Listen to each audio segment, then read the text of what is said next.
Bangladesh cricket বোর্ডের নতুন পরিচালনা পর্ষদে জায়গা পেয়েছেন দেশের পরিচিত কর্পোরেট ব্যক্তিত্ব রুবাবা দৌলা।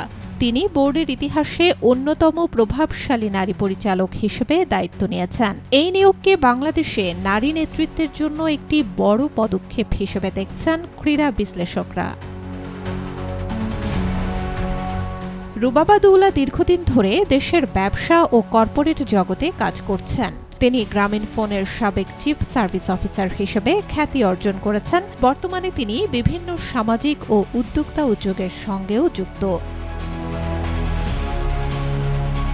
বিসিবিতে যোগদানের পর এক প্রতিক্রিয়ায় রুবাবা দৌলা বলেন, নারী ক্রিকেটের উন্নয়ন আমার অগ্রাধিকার। আমাদের মেয়েরা অনেক সম্ভাবনাময়, শুধু তাদের সামনে সুযোগ আর সঠিক দিক নির্দেশনা তুলে ধরতে হবে। বিসিবির সূত্রে জানা গেছে, নারী ক্রিকেটের উন্নয়ন, নতুন প্রজন্মের খেলোয়াড়দের প্রস্তুত করা এবং অবকাঠামোগত উন্নয়ন নিয়ে একটি পূর্ণাঙ্গ পরিকল্পনা হাতে নিয়েছেন তিনি।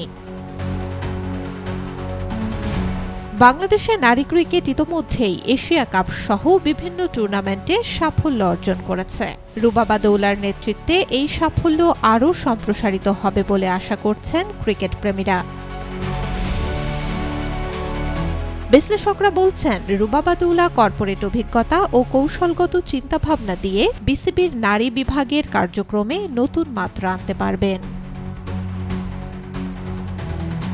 Desk report, B news 24।